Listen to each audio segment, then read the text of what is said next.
Perbedaan pandangan atau perdebatan antara Calvinisme dan Arminianisme tentang keselamatan bukan sekedar perbedaan aliran teologi, melainkan pergumulan panjang gereja dalam memahami keunikan ajaran Alkitab. Bagaimana Allah yang berdaulat bekerja dalam keselamatan manusia, dan sejauh mana manusia bertanggung jawab untuk merespon anugerah itu. Di balik istilah-istilah teologis yang kerap terdengar rumit, sesungguhnya tersimpan pertanyaan yang sangat mendasar, yakni, jika Allah berdaulat atas segalanya, apakah pilihan iman manusia sungguh berarti? Dan jika manusia harus memilih, sejauh mana keselamatan masih dapat disebut sebagai anugerah? Calvinisme berakar kuat dalam pemikiran Agustinus dari Hippo, khususnya dalam pergumulannya melawan Pelagianisme, yakni ajaran yang menekankan bahwa manusia pada dasarnya mampu melakukan kehendak Allah dengan kekuatannya sendiri, tanpa bergantung sepenuhnya pada kasih karunia Allah. Namun sistem teologi ini menemukan bentuknya yang paling berpengaruh melalui John Calvin atau Johannes Calvin, seorang reformator abad ke-16 yang lahir di Noyon, Prancis tahun 1509 sampai 1564. Calvin bukan sekedar seorang teolog menara gading, ia adalah seorang penulis, pengkhotbah, pengajar, dan gembala gereja di Jenewa yang hidupnya dibentuk oleh pergumulan nyata jemaat dan tekanan politik pada zamannya. Melalui karyanya yang monumental, Institutes of the Christian Religion, Calvin berupaya menata seluruh ajaran Kristen dengan satu pusat yang jelas, kemuliaan hanya bagi Allah. Bagi Calvin, teologi bukanlah spekulasi abstrak, melainkan pengenalan akan Allah yang hidup, yang berdaulat, mutlak, dan bertindak nyata dalam sejarah keselamatan. Dari kerangka inilah pandangan Calvin tentang keselamatan berkembang. Bukan dimulai dari kemampuan manusia, melainkan dari kondisi manusia yang telah jatuh sepenuhnya dalam dosa. Alkitab menggambarkan manusia bukan sekedar lemah, tetapi rusak total, mati secara rohani. Rasul Paulus menulis, "Kamu dahulu sudah mati karena pelanggaran-pelanggaran dan dosa-dosamu." Efesus 2 ayat 1. Kematian rohani ini berarti ketidakmampuan total manusia untuk mencari Allah atau memilih keselamatan dengan kekuatannya sendiri. Yesus berkata dengan tegas, "Tidak ada seorang pun yang dapat datang kepadaku jikalau ia tidak ditarik oleh Bapa." Yohanes 6 ayat 44. Ayat-ayat seperti ini menjadi pondasi bagi keyakinan Calvin bahwa keselamatan sepenuhnya adalah karya Allah, dari inisiatif pertama hingga penggenapannya yang terakhir. Karena itu, dalam Calvinisme, pemilihan Allah tidak didasarkan pada iman atau perbuatan baik yang ada dalam diri manusia, melainkan semata-mata pada kehendaknya yang berdaulat. Paulus menegaskan hal ini dalam Roma 9 ketika ia berkata bahwa sebelum Yakub dan Esau lahir, bahkan sebelum mereka berbuat baik atau jahat, rencana Allah tentang pemilihannya telah ditetapkan. Roma 9 ayat 11. Dalam kerangka ini, karya penebusan Kristus juga dipahami secara sejalan dengan pemilihan tersebut. Kristus tidak hanya mati secara umum tanpa tujuan yang pasti, melainkan memberikan hidupnya secara efektif bagi umatnya yang telah dipilih Bapa.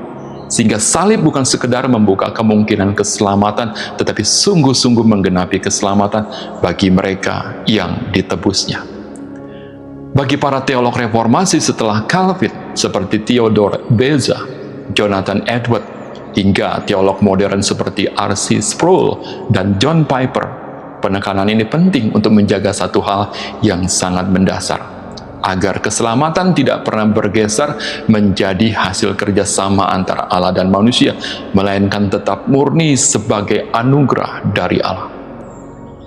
Namun, gereja tidak berhenti bergumul di sana.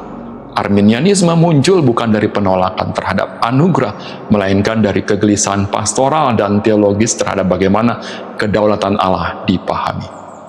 Jacobus Arminius yang hidup tahun 1560 sampai 1609 adalah pendiri Arminianisme dan juga seorang teolog Belanda dan profesor di Universitas Leiden. Sejatinya dididik dalam tradisi Calvinis yang ketat.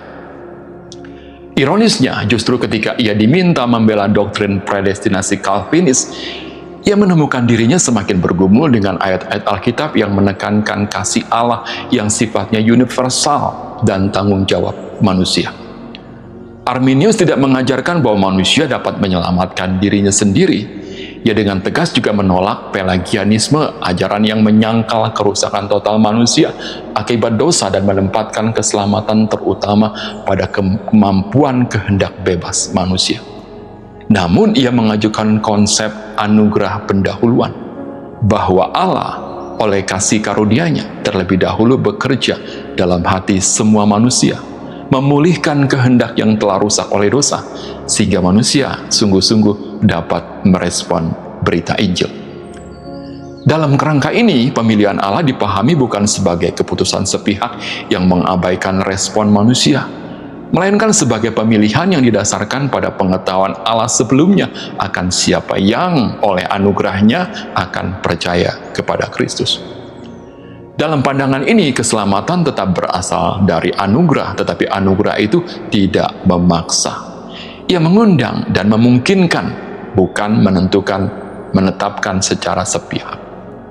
Pandangan Arminius ini bertumpu pada ayat-ayat seperti 1 Timotius 2:4 yang menyatakan bahwa Allah menghendaki semua orang diselamatkan, serta 2 Petrus 3:9 yang menegaskan bahwa Tuhan tidak menghendaki seorang pun binasa.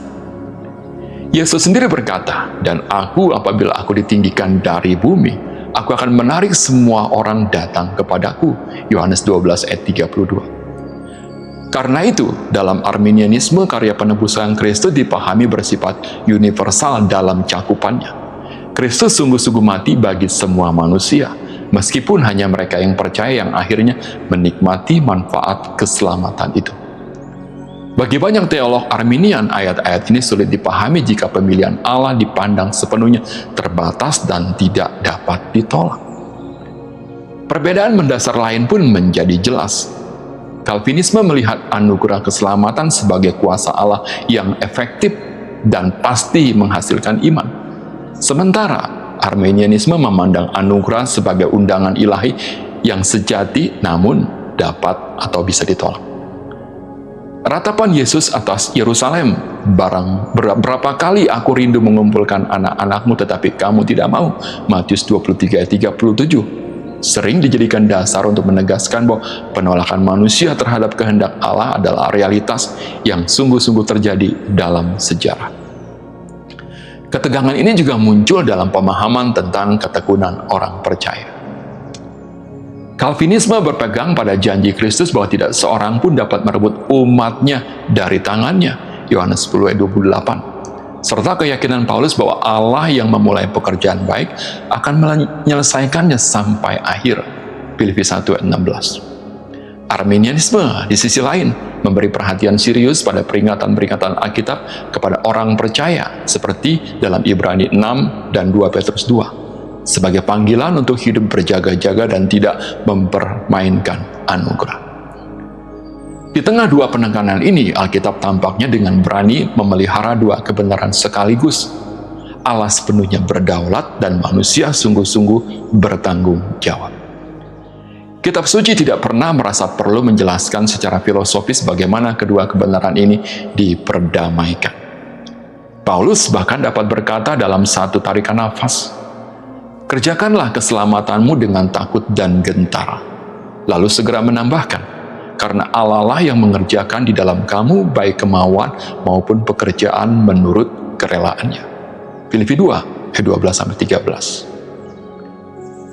Setelah mempelajari dan menggumulkan kedua pandangan di atas secara serius, mau tidak mau, pada titik tertentu seseorang akan condong dan akhirnya memilih, bukan karena ia ingin merasa lebih benar sementara yang lain dianggap salah, juga bukan demi membangun identitas kelompok teologis tertentu. Pilihan semacam ini lahir dari keinginan untuk memiliki iman yang konsisten, jujur dalam berpikir, dan bertanggung jawab dalam membaca serta menafsirkan kitab suci secara menyeluruh. Jika pada akhirnya saya diminta untuk memilih, Maka dengan segala kesadaran dan kerendahan hati, saya memilih untuk berdiri lebih dekat dengan pandangan Calvinisme. Pilihan ini saya ambil bukan karena menganggap pandangan lain keliru atau sesat, melainkan karena dari dua pembacaan Alkitab yang sama-sama lahir dari pergumulan iman yang serius, sebagaimana ditunjukkan oleh John Calvin maupun Jacobus Arminius, saya mendapati bahwa pandangan Calvinisme lebih konsisten dengan keseluruhan kesaksian kitab suci sebagaimana saya pahami. Pilihan ini juga bukan didorong oleh keinginan untuk memenangkan perdebatan teologis, bukan. Melainkan oleh keyakinan bahwa Alkitab secara menyeluruh menempatkan keselamatan sebagai karya Allah yang berdaulat dari awal hingga akhir. Semakin saya membaca dan mempelajari kitab suci, semakin saya melihat pola yang berulang.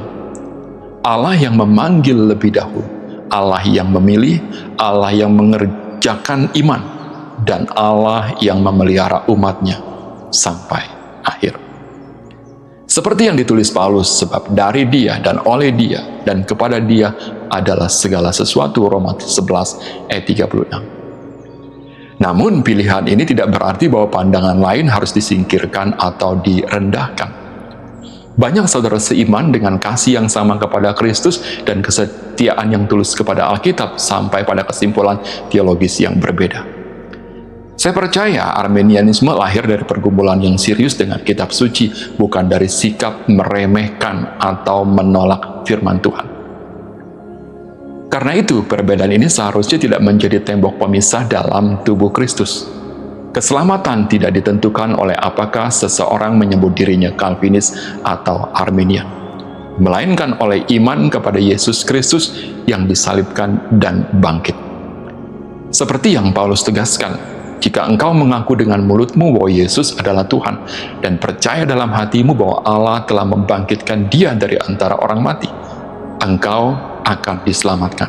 Roma 10 ayat 9. Pada akhirnya, mungkin kita perlu mengakui bahwa misteri keselamatan terlalu agung untuk dipenjarakan sepenuhnya dalam satu sistem teologi.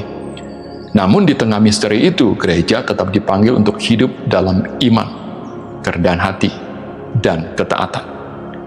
Dan ketika semua perdebatan akhirnya terdiam, gereja dari segala zaman akan berdiri bersama dalam satu pengakuan yang sama. Keselamatan adalah dari Tuhan. Yunus 2 ayat 9. Kiranya kita semua diberkati melalui pembahasan ini. Jika rekan-rekan memiliki pandangan, pendapat, atau tanggapan lainnya, silakan tuliskan dengan baik di dalam kolom komentar. Jangan lupa bagikan pesan ini kepada rekan-rekan yang lain, agar semakin banyak orang dikuatkan dan diteguhkan. Tuhan Yesus memberkati.